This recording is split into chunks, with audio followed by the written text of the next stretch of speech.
لست للفردوس أهلا. Bismillahirrahmanirrahim. Assalamualaikum warahmatullahi wabarakatuh.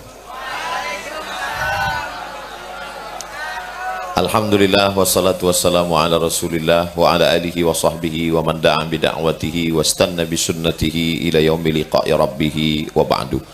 Para ajengan, para kiai, para guru, para asatiz yang tak dapat saya sebutkan satu persatu, insyaallah semuanya dimuliakan Allah Subhanahu wa taala. Bapak-bapak, ibu-ibu dari kantor Kementerian Agama, wali santri, bil khusus tentu saja adik-adik saya yang akan berangkat ke Al-Azhar Kairo Mesir, yang detak jantungnya sejak beberapa hari ini memang tidak normal seperti biasanya. Ustadz Ramdan sampai di Mesir tahun 2007, saya sampai di Mesir 5 September 1998. Jadi jarak kami 9 tahun, jauh sekali. Hari ini kami bisa dekat bersama itu karena syafaat adik-adik sekalian.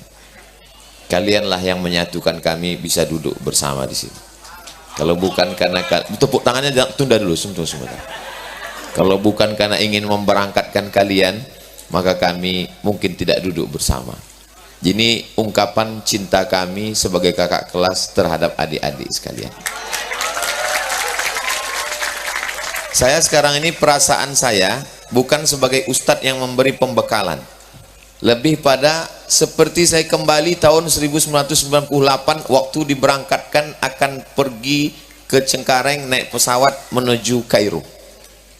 Saya sekarang pulang dari tahun 2022 ke 1998, seperempat abad, 24 tahun mundur ke belakang.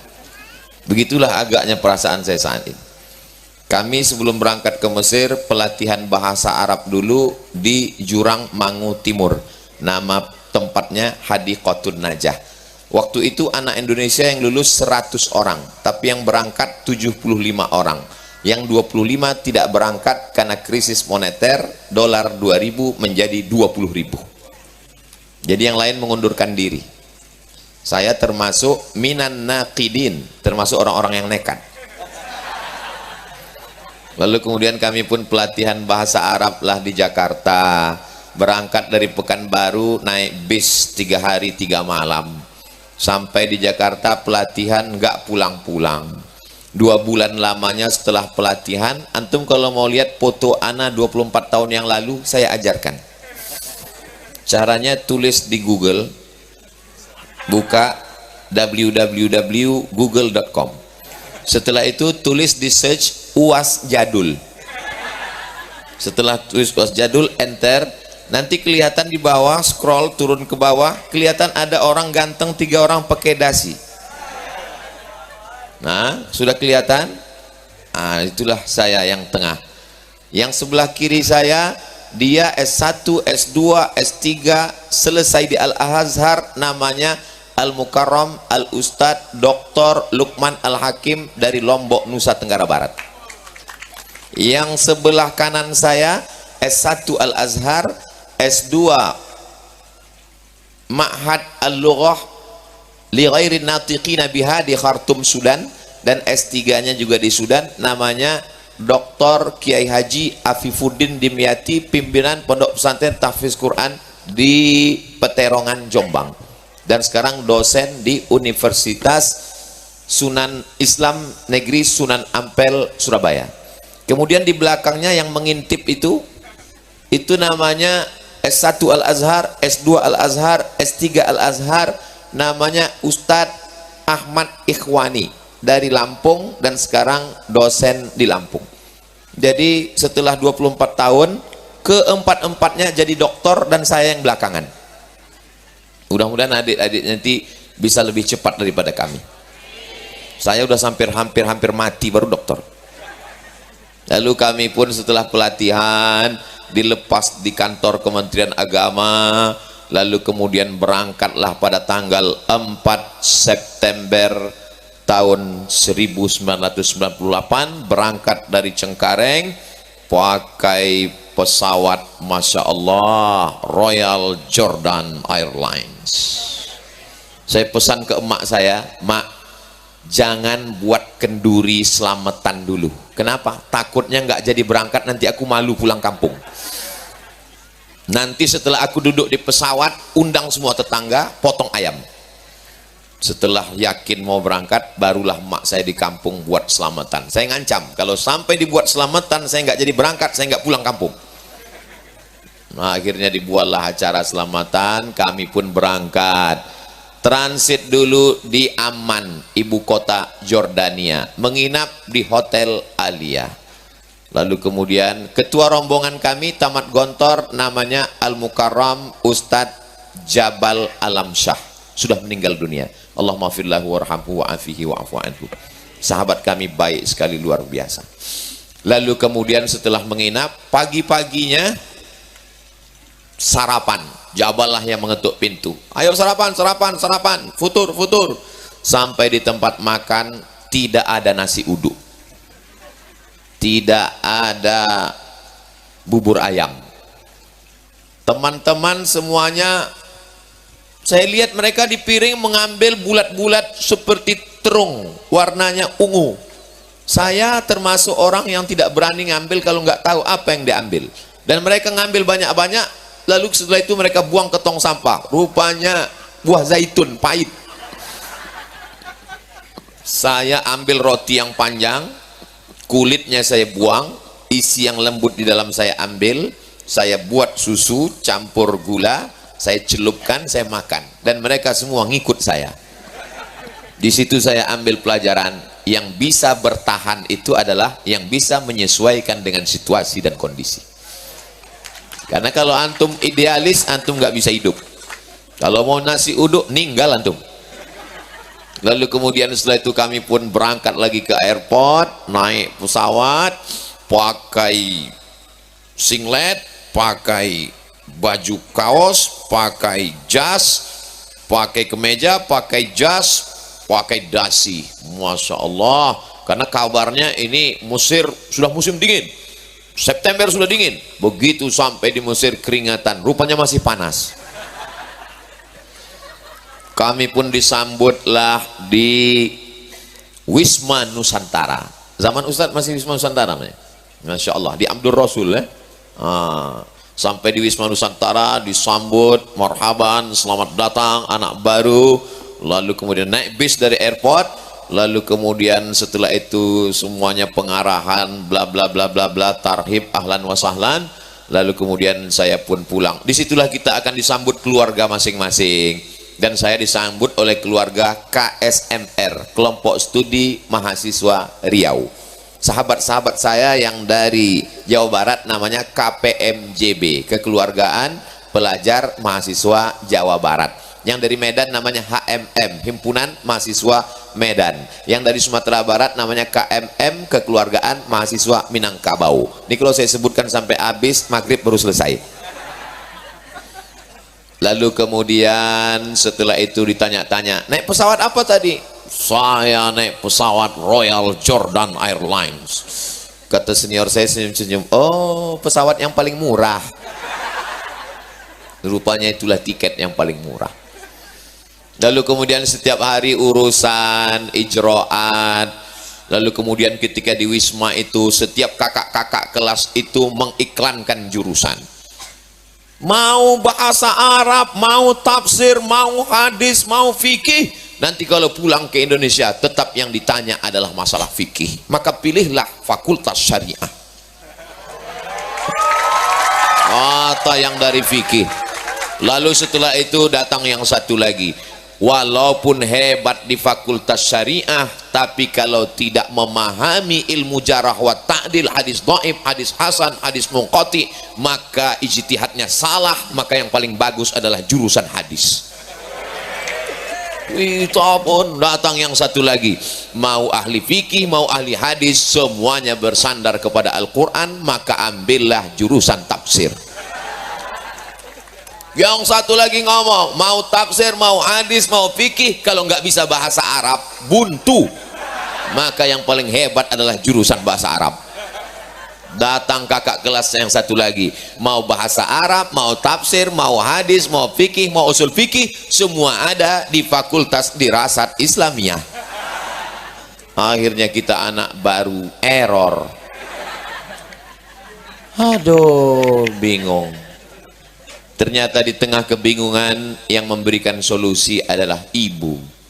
Mak, aku ambil jurusan apa? Mak saya nggak sekolah, tapi dia orangnya insya Allah solihah, mendoakan saya. Kata dia, kau ambil jurusan yang tidak jauh-jauh dari Quran hadis. Setelah hari berganti musim berubah, 10 tahun setelah itu baru ditunjukkan Allah. Ternyata pas saya pulang, pas pulang ke UIN, penerimaan dosen formasi hadis. Disitulah pilihan ibu luar biasa. Dia tidak berdasarkan akalnya tapi hatinya. Ittaqu firasatal mu'min fa innahu yanzuru binurillah. Nanti saat antum bingung, antum telepon ibu. Tidak ada tempat lain meminta. Ibu diturunkan Allah untuk menjadi wakil Allah Subhanahu wa taala, karena kita tidak bisa berjumpa dengan Allah. Makanya Allah katakan melalui lisan Nabi Muhammad sallallahu alaihi wasallam, ridallah fi ridal walidain wa sukhutullah fi sukhutil walidain. Itu jurus saya. Kalau adik-adik punya manhaj lain, enggak saya larang. Saya termasuk yang tidak suka memaksa orang lain untuk ikut saya. Ini hanya sekedar ngobrol-ngobrol, cerita-cerita aja. Akhirnya saya pilihlah Fakultas Usuluddin. Kenapa tidak syariah? Karena kata kawan-kawan, syariah ini ngapalnya mat rambut sampai rontok. Di samping saran dari orang tua, yang nggak jauh dari tafsir hadis adalah Usuluddin. Singkat cerita, saya pun muadalah, lalu kemudian semester pertama September, Oktober, November, Desember ujian, 8 mata kuliah. Mulailah beli muqarrar alias diktat antara 200 halaman sampai 300. Lalu kemudian baca pertama, buka sebelah kanan muqarrar, sebelah kiri Al-Munawwir. Karena saya ini kelas 1-nya di Al-Wasliyah, kelas 2-nya di Darul Arafah, kelas 3-nya di Nurul Falah. Kira-kira kalau orang sekolah sampai 3 itu orang baik apa enggak baik? Jadi bahasa Arabnya, kosakatanya, mufrodatnya kurang. Jadi saya pegang sebelah kanan muqarrar, sebelah kiri munawwir. Jadi muqarrar saya itu persis seperti hutan belantara, banyak sekali semak-semaknya. Semua mufrodat itu ada kosakata. Baca pertama saya cari mufrodat, baca kedua saya garis, yang muhim merah, yang kurang muhim hijau, yang enggak muhim hitam. Ayat-ayat. Baca ketiga saya buat khulasoh. Saya termasuk orang yang cepat bosan kalau baca. Jadi yang 200 halaman itu saya buat khulasoh jadi 10 lembar. Khulasoh saya tipis dan kecil sekali supaya enggak dipinjam orang. Yang ayat saya hafal, yang hadis saya hafal, yang fatwa ulama saya hafal. Jadi ujungnya itu ila akhirihi, ila akhirihi, ila akhirihi. Makanya kalau kawan-kawan mau minjam, "Man, ente nggak bawa muqarrar?" "Aku baca khulasoh aja." "Boleh kami pinjam?" "Silakan." Pas dia lihat, susah. Ila akhirihi, ila akhirihi. Kitalah yang mengenal diri kita. Karena kalau kita tidak kenal diri kita, tidak tahu halakam ru'un lam ya'rif qadrahu. Saya termasuk orang yang cepat bosan. Tapi kalau saya buat khulasoh, saya bisa bolak-balik. Jadi muqarrar itu 3 kali baca. Baca pertama cari kosakata, baca kedua garis yang penting-penting, baca ketiga buat khulasoh. Kalau saya sudah punya khulasoh, muqarrar saya tutup. September, Oktober, November, Desember ujian, Januari libur, Februari turun muqarrar baru, Februari, Maret, April, Mei, Juni ujian, Juli libur, Agustus turun nilai. Tahun pertama jayyid.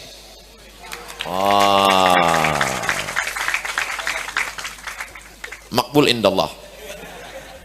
Nilai yang paling tinggi mumtaz. Yang mumtaz waktu itu adalah Ustadz Dr. Saiful Bahri. Sekarang di Jakarta tafsir. satu-satunya yang mumtaz waktu itu.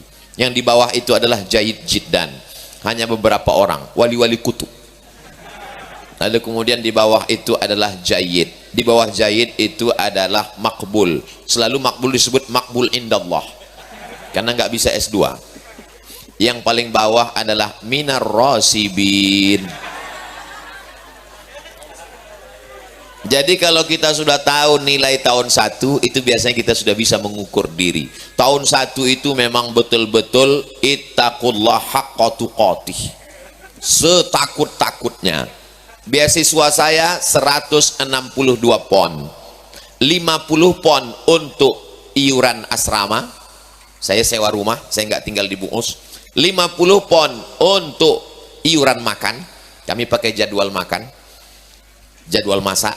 Lalu kemudian yang 20 pon untuk beli mukoror, 20 pon untuk beli obat persiapan mana tahu sakit, 20 pon untuk ongkos bis. 4 tahun kuliah nggak pernah minta uang ke kampung walau sekalipun. Saya yakin kalau untuk baca mukoror adik-adik kuat, tapi untuk nggak minta uang ini memang agak berat dikit. Nanti anak kasih ijazahnya. Sampai mak saya bingung, kau makan apa? Dia bilang, saya masih makan mak. Dari mana? Beasiswa Al Azhar. 4 tahun kuliah nggak pernah masuk mall, nggak pernah masuk KFC, dan cewek nggak tertarik karena nggak punya uang. Mahasiswa Indonesia 2.400 orang, laki-laki 2.100, perempuan 300, persaingan ketat. Oh, Ustadz Somad nggak dapat kiriman karena Ustadz susah. Bayangkan aja sendiri, 100 yang dapat beasiswa, 70 orang yang berangkat, 75 di zaman bukan moneter. Saya bisa berangkat, orang tua saya tidak terlalu susah, tidak terlalu kaya. Kami alhamdulillah keturunan orang-orang kaya, 7 turunan, cuman saya keturunan yang ke-8. Saya memang prinsip saya mesti berdikari, saya tidak mau minta. Akhirnya setelah tahun pertama itu saya bisa ngukur, oh ternyata ngatur belanja bisa, masak bisa, kuliah bisa, nilai sudah jahit. Ketika libur, memang kalau sudah libur selibur-liburnya. Jadi kalau ketika belajar, TV mati, kamar tutup, tamu nggak boleh datang, pura-pura nggak ada di rumah. Tapi kalau sudah libur, memang libur selibur-liburnya. Kami pun pergilah bersama kawan ke pantai, pergi ke pantai Alexandria, sewa villa. Wah, villa yang 3 kamar, yang biasa diisi 6 orang, kami isi 30 orang. Naik kereta api kelas Kitorgonam, kelas kambing. Tiket kereta api yang paling murah, kelas ekonomi yang berdiri, nggak pakai nomor kursi, ditawar nus Asan Tolib, setengah harga karena mahasiswa. Tunjukkan karne anak Tolib, ayallah roh. Lalu kita pun berangkat, kawan-kawan keren, pakai tas belakang, pakai celana pendek tapi tetap tidak membuka aurat. Ini gaya-gaya, kacamata hitam, padahal di dalam tas itu telur ayam. Kita di sana nggak ada beli makanan, masak sendiri, pasang jadwal. Pagi pergi ke pantai, main bola, nikmati liburan. 4 tahun di Mesir nggak pernah pulang. Tahun pertama, tahun kedua, tahun 2000 kawan ngajak, Mat, ayo kita ke Makkah haji. Oh mantap, di zaman saya ke Makkah tidak perlu pakai travel. Jam 4 subuh kami pun ngantri di depan kedutaan Saudi Arabia untuk ngantri ngambil visa. Bawa duit $300. Duit dari mana? Waktu berangkat dulu bawa 500, nggak pernah dipakai, hampir dimakan rayap. 300 untuk beli tiket, 100 untuk tiket, 300 untuk visa, 400, yang 100 simpan. Lalu kemudian naik kapal laut, nama kapalnya Wadi Nil, dari Kairo 7 jam menuju terusan Suez. Dari Suez naik kapal, dipukul ombak, dihempas gelombang melewati Laut Merah. Malam mau berangkat, itu ayam dipotong, dimasak pakai kunyit, dimasak pakai jahe, dimasak pakai garam, setelah itu digoreng kering, kira-kira 3 hari nggak busuk. Nasi itu dimasak pakai air, minyaknya dibanyakin supaya nggak basi, dibungkus pakai aluminium foil, dimakan pagi, malam baru lapar. Kenapa? Itu kalau di ronsen kelihatan dia nggak hancur di dalam, saking kan kerasnya nasi itu. Kalau diletakkan ke aluminium foil, kering. Berangkat naik kapal laut, perjalanan melaksanakan ibadah haji yang luar biasa itu ditulis begitu apik dan indah oleh Dr. Agung Irawan. Saya kaget membaca bukunya, bestseller, judul bukunya Haji Backpacker. Wow, amazing. Padahal dulu itu haji gelandangan. Ala jami'ir rukab, kepada semua penumpang kapal Wadi Nil supaya mandi dan memakai kain ihram. Kami pun memakai kain ihram, meleleh air mata mengenang ayah dan emak di kampung. Labbaik Allahumma labbaik, labbaik la syarika laka labbaik, innal hamda wan ni'mata lak wal mulka la syarikalak. Sampai di Jeddah, dari Rabil tempat berniat sampai di Jeddah. Sampai di Jeddah kami pun naik bis menuju Makkah. Tiba-tiba kawan saya satu, Mat, kenapa? Aku mau batal umroh ini. Kenapa batal? Dapat kerja di Madinah. Jadi nanti kalau aku masuk Makkah nggak bisa keluar lagi, kena checkpoint. Hitung dulu, nanti bayar dam, kerjanya nggak seberapa, potong kambing, habis biaya. Aku puasa aja 7 hari. Sebagian kawan pergi ke Madinah, saya tetap ke Makkah. Sampai di Makkah, tas digantungkan di pagar Masjidil Haram. Alhamdulillah nggak pernah hilang karena isinya nggak ada. Jamaah haji koboi nggak ada makan, nggak ada hotel. Tidurnya di mana? Di rumah Allah Subhanahu wa taala. Masjidil Haram, lantai 3 di atas. Selimutnya karpet Masjidil Haram. Jam 3 sudah datang petugas kebersihan. Roh, haji, kom. Bangunlah. Bangun turun ke bawah mau ngambil wudhu di toilet hammam Masjidil Haram. Rupanya banyak kawan-kawan tidur juga di hammam. Saya tanya, ente kenapa tidur di hammam? Lebih hangat, man. Di atas dingin. Sekarang kawan itu gayanya Masya Allah. Tapi kalau ketemu sama saya, akhirnya kami duduk-duduk di depan Hotel Hilton. Hotel Hilton itu menjadi salah satu tempat suci bagi anak Al-Azhar. Kenapa? Disitulah tempat nongkrong. Ketemu dengan kawan dari Maroko, dari Aljazair, dari Tunisia, dari Yaman. Pertanyaan pertama, udah dapat kerja? Sambil megang siwak. Mat, kita dapat kerja. Kemana? Membawa jamaah jadi guide tour. Kemana kita rutenya? Padang Arafah, Musdalifah, Mina, balik ke Makkah. Berapa jam itu? 1 jam. Duitnya berapa? 100 rial. Mantap. Berangkatlah. Bapak ibu saudara yang dimuliakan Allah, kita akan menuju Padang Arafah. Di Padang Arafah inilah tempat bertemunya Nabi Adam setelah lama berpisah dengan Hawa. Akhirnya teruslah. Begitu naik ke atas melihat Jabal Rahmah, jamaahnya 1 bis 50, turun tinggal 40. Hilang jamaahnya. Takut ngambil gaji, takut kena deportasi.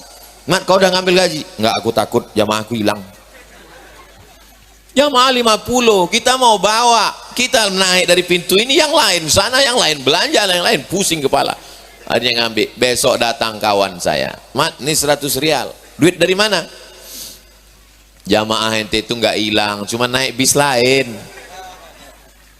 Lalu kemudian sampailah akhirnya wukuf di Padang Arafah. Sampai akhirnya setelah wukuf datang kawan-kawan. Mat, ente mau balik ke Kairo? Ayolah balik, ngapain lagi? Kita udah mau kuliah. Ada tawaran, Mat. Apa tawarannya? Bagi nasi kotak di airport. Mantap. Gimana kita caranya masuk ke airport? Kita nggak punya pas. Kita masuk ke dalam truk. Masuk ke truk, akhirnya masuk ke airport. Tugasnya tinggal ngasih nasi kotak ke jamaah haji. Satu kloter 300 orang. Kasih. Saya bagi nasi, teman saya bagi minuman botol, teman saya bagi jeruk. Teman saya ini kalau ada anak gadis dikasihnya jeruk 3, kalau nenek-nenek 1. Kerjanya 12 jam sampai akhirnya semua jamaah Indonesia sudah pulang sepi. Barulah kami ke Makkah. Datang kakak kelas, loh kalian kok belum pulang ke Kairo? Iya, kami ada kerja di airport. Kalian akan dipulangkan ke Indonesia karena Makkah sudah sepi. Paspor kalian sudah dipegang negara, pucat semuanya. Sampai di Makkah kami tawaf. Setiap putaran bisa mencium Hajar Aswad karena Makkah sedang sunyi-sunyi, jamaah sudah pulang. Berdoa kami menangis jangan sampai kena deportasi. Rupanya kami kena prank. Memang senior nih kurang ajar. Nah, akhirnya kami pulang naik kapal laut. Sebelum pulang beli tape di Corniche 4. Kenapa? Karena nanti dijual di Kairo. Bebas pajak di Jeddah. Dijual Kairo dapat duit. Ada yang bawa kunyit. Karena di Kairo kunyitnya tepung. Maka dibeli. Ada yang bawa saya tak sebut merek mie instan. Nanti kalau saya sebut mereknya iklan gratis. Ada yang bawa susu, ada yang bawa santan. Santan waktu itu yang dibawa yang laku keras di Kairo adalah santan kara. Kara, saya bingung karanya apa? Rupanya pabrik kara ini di Riau. Di kampung saya diundang ceramah pabrik kara. Karanya apa? Kelapa rakyat. Dulu saya sangka impor dari mana. Lalu kemudian pulang, saya tetap haji, tetap kerja, dapat duit, dan nilai saya di tahun 2 tetap jayid. Lalu kemudian naik tahun 3, di tahun 3 tetap jayid. Jadi saya juara bertahan. Di tahun 4 muncul godaan yang besar, namanya TEMUS, tenaga musiman. Setiap kekeluargaan berebut karena jatah anak Indonesia 400 menjadi tenaga musiman. Gajinya satu hari $100. Cukup. Kita waktu itu duit bukan untuk poya-poya, untuk biaya hidup dan biaya kuliah. Otak ini mikir, nanti kalau dapat duit satu hari $100, kerjanya 70 hari, bisa biaya S2, nggak minta ke kampung. Nikah waktu itu belum terpikirkan. Maka saya sekarang heran melihat adik-adik baru semester 1 mau nikah, Ustaz. Apa?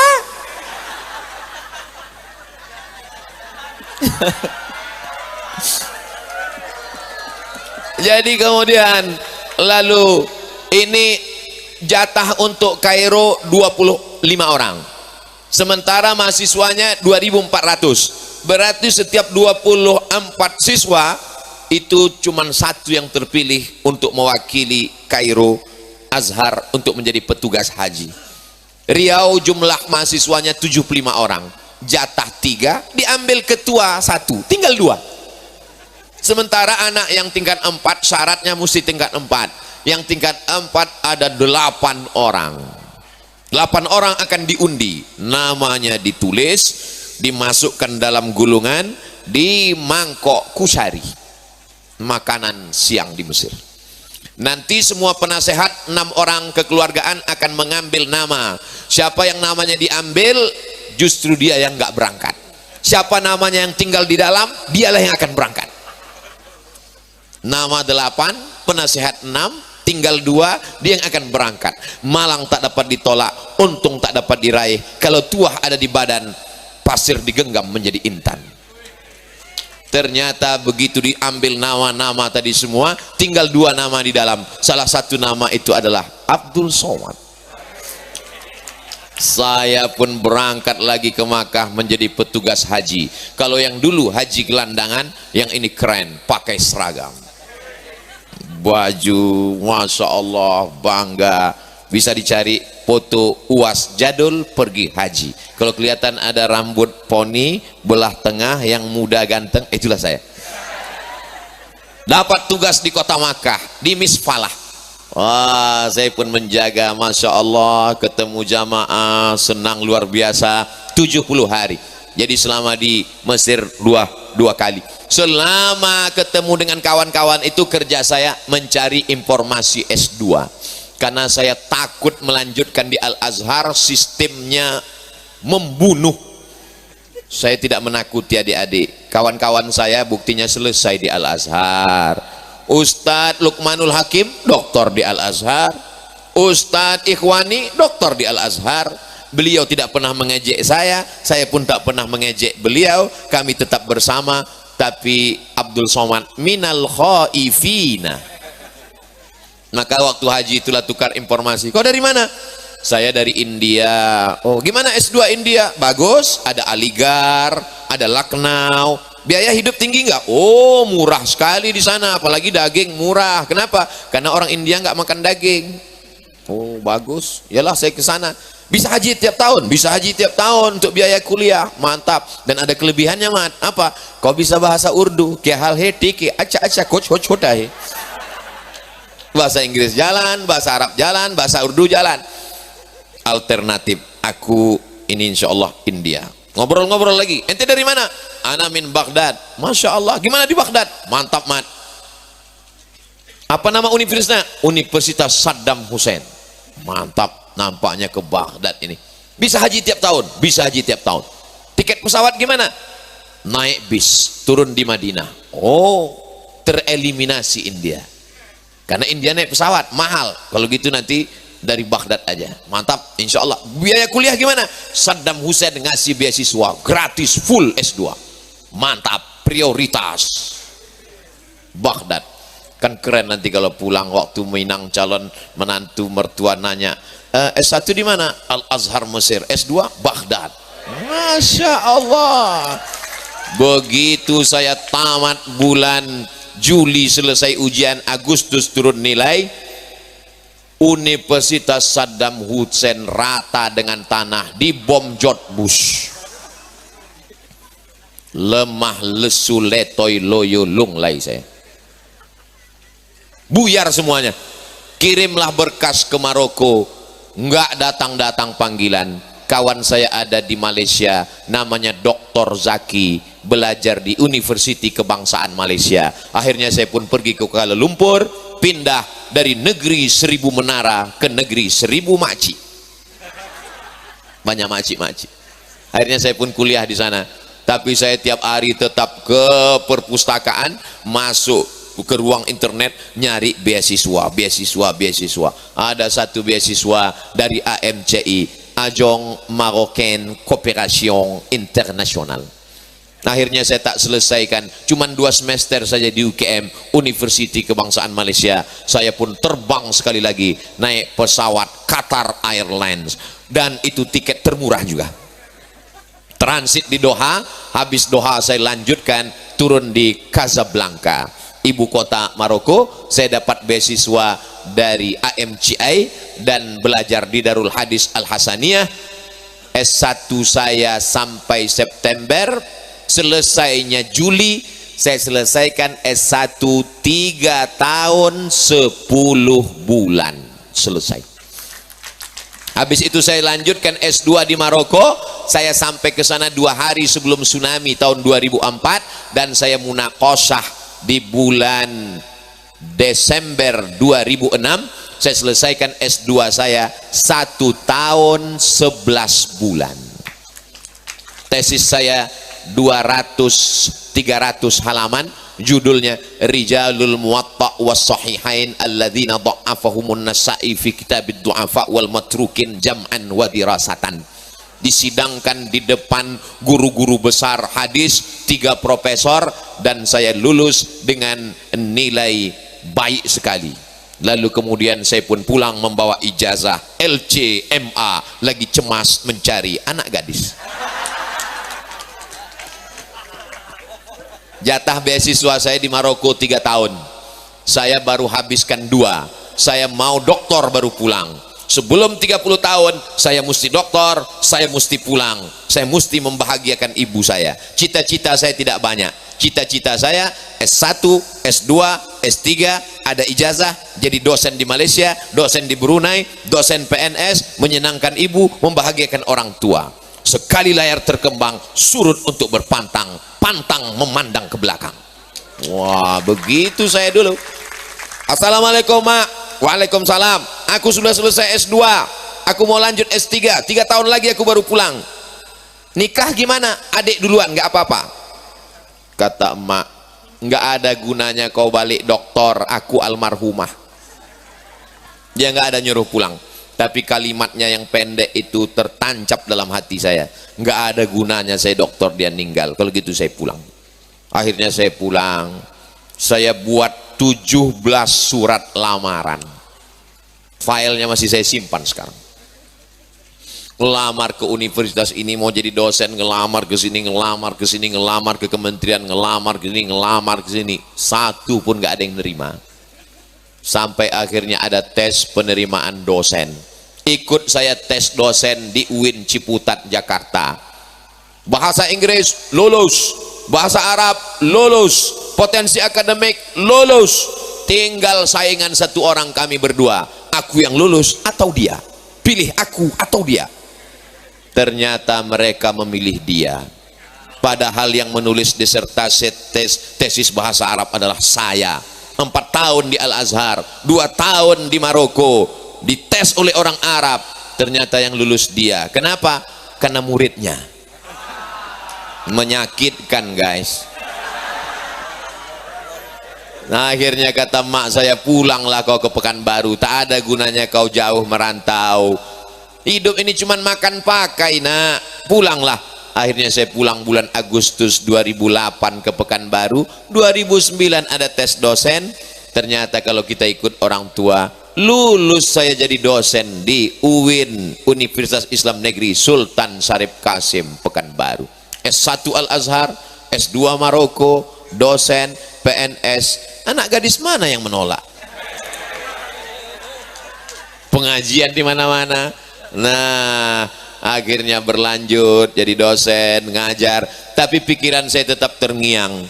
Masuk golongan 2B, masuk golongan 2C, masuk golongan 2D, masuk golongan 3B, 3C, 3D. Ketika ngurus pangkat, Ustadz Abdul Somad kata Biro Kepegawaian, ente sudah golongan 3D. Habis 3D apa? 4A. Syarat 4A, ente mesti doktor. Kalau nggak doktor, sampai liang lahat cuman 3D. Mendaftarlah saya S3. Kebetulan saya dapat hadiah buku dari teman saya di Jombang. Saya tulislah judulnya, Syekh Muhammad Hashim Asy'ari wa juhuduhu fi nashris sunnah bi Indonesia. Akhirnya saya pun datang ke Sudan, saya tulis, dan saya datang ke sana mau munaqasyah, diperiksa, semua sudah baik, semua sudah betul, semua sudah sesuai. Pas dicek, ternyata kurang 4 bulan. Terlalu cepat nulis disertasinya. Tunggu 4 bulan lagi. Saya jumpai rektor dengan Pak Dubes. Kata rektor, ini bukan keputusan kampus, ini keputusan menteri. Kata Pak Dubes, kita nggak boleh intervensi negara orang. Sabar-sabar aja nunggu 4 bulan. Akhirnya setelah 4 bulan saya datang lagi di sidang. Saya lulus dengan nilai cum laude. Bulan Desember saya dapat doktor. Bulan Januari saya pulang. Bulan Februari dapat undangan ke Brunei Darussalam. Bapak Rektor Universitas Islam Sultan Syarif Ali Bandar Sri Begawan, Negara Kesultanan Brunei Darussalam, memberikan secarik kertas. Ustadz Somad sudi menerima ini. Apa ini Pak Rektor? Ustadz kami angkat sebagai visiting profesor di University Islam Sultan Syarif Ali. Tidak pernah terlintas di pikiran saya akan jadi profesor di luar negeri. Tak pernah terpikir di otak saya akan tablik akbar, pengajian kemana-mana. Niat saya cuma satu, membahagiakan orang tua. Insya Allah mertua ikut bahagia.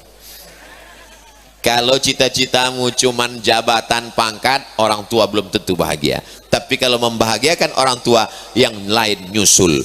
Buat orang tuamu seperti raja, insya Allah rezekimu seperti rezeki raja-raja. Bukan hadis Nabi, dapat saya di grup WhatsApp. Itu sekelumit cerita Abdul Somad, 40 menit. Dari setengah 5 sampai jam 5 lewat 10. Saya di mana-mana ngomong tetap 60 menit, 600 ml. Sisanya pesan saya untuk adik-adik saya 5 poin. Ambil pelajaran dari cerita tadi, suka dukanya, pahit manis getirnya. Yang 5 poin ini, yang pertama, sukses tadi S1, S2, S3. Siap S3? Dari bunyinya nggak siap. Siap S3? Allahu Akbar. Saya tidak menyepelekan yang S1, S2. Tapi orang nanti Ustadz Somad ini liberal, ini sekuler, ini ateis. Sebanyak apapun ilmumu, kamu nggak bisa ngajar di pasca masuk kampus kalau tidak ada secari kertas itu. Masalah mau di Al-Azhar, mau di Omdurman Islamic University, mau di IIU International Islamic University Pakistan Islamabad, mau di Madinah, mau di Ummul Qura, mau di Jamiah Imam Muhammad Ibnu Saud Riyadh, terserah. Yang penting ini adalah tabungnya. S1, S2 itu adalah cawannya. Tapi kalau cuma tabung, nggak ada isinya, nggak ada gunanya. Kita cek, ada nggak isinya? Ada isinya. Maka isinya adalah talaqi. Makanya bulan Agustus jangan pulang. Saya heran nengok adik-adik, Juli Agustus pulang. Ngapain pulang? Talaqi rame-ramenya di Juli Agustus itu. Khatamkan Sahih Bukhari, Sahih Muslim, Sunan Abi Daud, Sunan Nasai, Sunan Tirmidzi, Sunan Ibnu Majah, Muwatta Malik, Mustadrak Al-Hakim, Al-Adabul Mufrad. Khatam hadis, baca tafsir, fikih juga mulai dari bawah, matan takrib, fatul qarib, i'anatut talibin, naik mahalli. Baca kitab-kitab fikih, bertalaki kepada syekh. Supaya apa? Sesuai antara cawannya dengan isinya. Jangan sampai pulang doktor, masyarakat menunggu ini. Ada yang baru pulang dari Mesir, doktor, diharapkan akan terjadi ledakan. Tiba-tiba cuman isinya. Maka adik-adik nanti tolong seimbangkan antara titel S1, S2 dan S3, tapi juga talakkinya jalan. Sukses tadi, yang kedua sukses talakki, yang ketiga sukses organisasi. Mana tahu nanti pulang mimpin pondok, ceramah, tausiah, maulid Nabi, Isra Mi'raj, jamaahnya banyak, tahu-tahu dicalonkan jadi presiden. Mana tahu tiba-tiba dicalonkan jadi bupati, gubernur, wali kota, anggota dewan, DPD, DPR RI. Sudah terbiasa berorganisasi. Organisasi yang besar namanya PPMI. Sekarang masih Ustaz, Persatuan Pelajar Mahasiswa Indonesia. Di samping itu yang ada yang bersifat, ada namanya Nahdlatul Ulama, ada Muhammadiyah, ada Persis, ada Al-Wasliyah, ada yang Alma Mater, ada yang kekeluargaan. Maka aktif di sana supaya terbiasa membuat ADART, bersidang, pemilihan ketua dan lain sebagainya. Sukses tadi, sukses talaki, sukses organisasi. Kalau yang perempuan waktu saya itu satu, namanya Wihdah, wanita idaman dunia akhirat. Yang keempat adalah sukses metodologi. Jadi nanti di sana belajar metode tajwid cepat, metode pengajaran bahasa Arab li ghairin natiqina biha, metode tahfiz, metode. Karena nanti setelah pulang, metode ini yang diperlukan masyarakat. Kantor-kantor nanti nanya, bisa ngajarkan bahasa Arab cepat di kampung kami Pak? Bisa ngajar di sekolah kami? Metode tahfiz, metode tahsin, metode tajwid, metode taklim bahasa Arab, metode zikir. Ambil metode zikir. Karena kalau segmen ini tidak kita isi, akan diambil orang lain. Di sana ada metode zikir Naqsabandiyah, ada Syattariyah, ada Syaziliyah. Yang Naqsabandiyah bersama Syekh Saifuddin Al-Kurdi, cucu dari Syekh Najmuddin Al-Qurdi, mursyid tarekat Naqsyabandiyah. Yang Syaziliyah Aliyah ambil dari Syekh Ali Jum'ah, mursyid tarekat Syaziliyah Siddiqiyah Aliyah. Jadi banyak sekali. Ini metode zikir. Metode-metode ini sangat bermanfaat nanti setelah pulang ke Indonesia. Jangan sampai kita Azhari marah. Ini sudah diambil aliran sesat. Majelis zikir sudah tidak benar. Gara-gara apa? Gara-gara kita tidak mengambil metode itu. Al-Azhar bagus, tapi perlu metode yang cepat supaya kita bisa mengajarkan ini. Sukses tadi, sukses talaki, sukses organisasi, sukses metodologi. Yang kelima adalah sukses komunikasi. Komunikasi ini ada dua. Yang pertama tulisan, yang kedua adalah orasi, public speaking. Memang kita selama di Mesir nggak khutbah, nggak ceramah. Makanya ketika video saya viral ceramah, kawan saya WA semua, bisa ente ceramah ya. Dulu waktu di Maroko 2 tahun, saya di PPI, Persatuan Pelajar Indonesia, bagian SDM sumber daya manusia. Kerja saya nyusun jadwal imam dan penceramah tarawih di KBRI. Yang khutbah Jumat saya yang nyusun, hari-hari besar Islam, Maulid Nabi, Isra Mi'raj, Nuzul Quran saya yang nyusun. Tapi saya nggak pernah ceramah. Kenapa? Saya nyusun supaya saya nggak ceramah. Setelah pulang mau nggak mau, jangan sampai setiap hari Jumat pergi. Setiap hari Jumat pergi. Supaya kenapa? Ngelak, takut jadi khotib. Jadi mulailah latihan.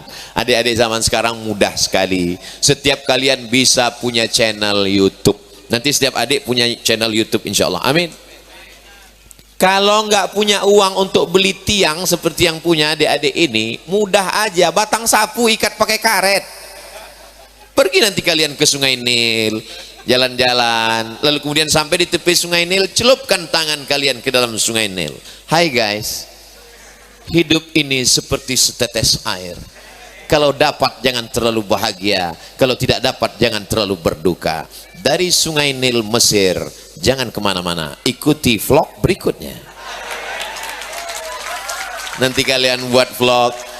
Orang luar biasa penasaran bagaimana tentang air tebu di Mesir, bagaimana tentang Masjid Husain, bagaimana tentang Masjid Sayyidah Zainab, bagaimana tentang Masjid Sayyidah Aisyah, bagaimana tempat jual dop obat kuat di Mesir, bagaimana tentang semuanya kalian ceritakan sehingga vlog kalian itu nanti luar biasa. Nanti kalau adik-adik sudah punya channelnya, kirimkan ke Ustadz Ramdan, beliau akan kirimkan ke saya akan endorse insya Allah. Tentang berapa persennya nanti kita bahas. Tentu harga alumni agak beda. Nah, jadi dengan latihan ngomong itu, ada orang yang ngomongnya lancar tapi nggak pernah nulis. Ada yang nulisnya lancar, ngomongnya nggak bisa. Itu memang kemampuan, itu bisa dilatih. Ada memang orang bukunya banyak berjilid-jilid, tapi kalau untuk ngomong nggak bisa. Ada yang ngomong luar biasa, nulis buku nggak bisa. Tapi ada yang lebih parah, nulis nggak bisa, ngomong nggak bisa. Mati aja. Jangan, kan eman-eman, nanggung S1, S2, S3, talaki. Kalau punya bakat ngomong, bicaralah, buat channel, itu nanti akan menjadi amal jariah sesudah kematian. Tapi kalau tidak bisa, sudah diusahakan, menulislah. Saya pulang menulis. Awal-awal saya nulis nerjemah buku, nerjemah. Makanya nanti kalau adik pergi ke Jakarta, ada bursa pameran buku, ditampilkan buku terjemahan Abdul Somad, terjemahan Abdul Somad, terjemahan Abdul Somad. Kapan Ustaz Somad nerjemah? 10 tahun yang lalu, beb. Saya terjemah, saya jual habis. Saya nggak tahu bakal jadi orang terkenal. Akhirnya penerbit itu yang dapat hasilnya sekarang. Ustadz marah? Enggak, sakit hati aja dikit. Tapi ini proses. Lalu kemudian buat blog. Saya dulu kalau ditanya sama jamaah nggak bisa jawab, nanti akan saya tulis. Mohon maaf ibu, ini waktu nggak cukup, nanti saya tulis di blog baca ya. Padahal saya nggak bisa jawab. Sampai sekarang kalau ditanya, Ustaz Somad, boleh nggak kita kredit mobil? Adik-adik tinggal tulis saja, buka Google, tulis di situ Somad Moroko. Somad Moroko. Maroko untuk menunjukkan bahwa saya pulang dari Maroko. SOMADMOROCCO spasi kredit. Adik-adik mesti punya blog, langsung dapat tulisan tentang kredit. Jadi saya dulu waktunya itu nerjemah dan tertulislah tentang kredit. Sampai hari ini sudah saya tulis 2012 tentang kredit, 12 tahun yang lalu, sekarang 2022, tulisan nggak hilang. Lalu kemudian tulisan di blog itu saya kumpulkan jadi satu, itulah jadi buku 37 masalah populer, 99 tanya jawab sholat, 35 kisah menjelang sakratul maut, 33 tanya jawab kurban, 30 masalah Ramadan. Kenapa Ustaz pakai angka-angka? Biar mudah ngingatnya. Kenapa 99? Karena kalau dibuat 88 tersinggung Densus. Nah, jadi saya tidak mengatakan saya lebih enggak. Kelebihan saya dengan adik-adik saya cuma satu. Apa? Saya cuma lebih dulu lahir. Andai kita sama, belum tentu saya lebih berprestasi. Jadi kita kalau ngelihat orang gitu, adik-adik ngelihat saya, jangan anggap saya tinggi, anggap aja Ustadz Somad itu kan karena duluan lahir aja. Kalau sama lahirnya satu angkatan dengan kita belum tentu begitu, tapi jangan diomongin. Setiap zaman ada tokohnya, setiap tokoh ada zamannya, setiap masa ada orangnya, setiap orang ada masanya. 2022 masa kami, tapi 2042 adalah masa kalian. Abdul Somad ini ibarat pohon kayu sedang berbunga mekar dan tidak lama lagi akan layu, kemudian kering dan mati. Semua mengalami perubahan. Yang nggak berubah itu cuma satu, perasaan aku ke kamu. Perasaan saya ke adik-adik saya mesti lebih hebat, adik-adik saya mesti lebih pintar. Ada di antara kalian nanti yang jadi dosen di Australia, ada di antara kalian nanti yang menjadi imam Islamic Center di Amerika. Itu impian saya. Kenapa gitu? Karena saya nggak bisa masuk Singapura. Adik-adik saya insya Allah luar biasa, titelnya, talaktinya, ijazah kitabnya, tapi dia tetap tidak lupa kampung halaman. Saya sampai hari ini masih tetap masuk hutan 6 bulan sekali. Naik mobil 4 jam dari kota Pekanbaru, tinggalkan mobil, naik sampan, perahu, masuk hutan 1 malam, 2 malam, nginap di dalam, buat sekolah. Ini anak-anak nggak bisa sekolah, kami buatkan kelas. Ini perlu masjid, kami buatkan masjid. Ustadz Somad uangnya banyak? Nggak ada. Modal Ustadz share Instagram. Yang belum follow. Cobalah tengok Instagram Ustadz Somad itu, isinya iklan. Kami buat lembaga, apa nama lembaganya? Nurul Azhar. Karena kami ingin mendapatkan cahaya Al-Azhar. Kenapa nggak buat Darul Azhar? Udah ada di sini. Kami tetap membawa Al-Azhar. Al-Azhar kenangan kami sampai mati. Al-Azhar bagian dari sejarah hidup kami. Maka kita walaupun beda generasi, saya tidak katakan kalian murid-murid, kalian adalah adik-adik saya. Jadi manggil saya jangan panggil Ustadz, panggil AA aja. Saya ucapkan tahniah, saya ucapkan selamat, sukses kalian dunia akhirat insya Allah. Allah memberkati kalian. Nanti sampai masanya 20 tahun, 10 tahun akan datang, kalian diminta untuk membekali adik-adik kalian. Saat itu saya sudah meninggal dunia, maka pahalanya juga akan mengalir. Sampaikan ke jamaah kalian. Dulu ketika tahun 2022 saat saya akan berangkat ke Mesir, waktu itu pembekalannya oleh almarhum Abdul Somad. Saat itu saya sudah mati dimakan cacing tanah, tapi insya Allah akan mengalir. Bertemu kita di surga Jannatul Firdaus bersama Rasulullah Sallallahu Alaihi Wasallam. Itulah sekelumit cerita dari kakak kelas, berbagi tentang sakit, tentang suka, tentang duka.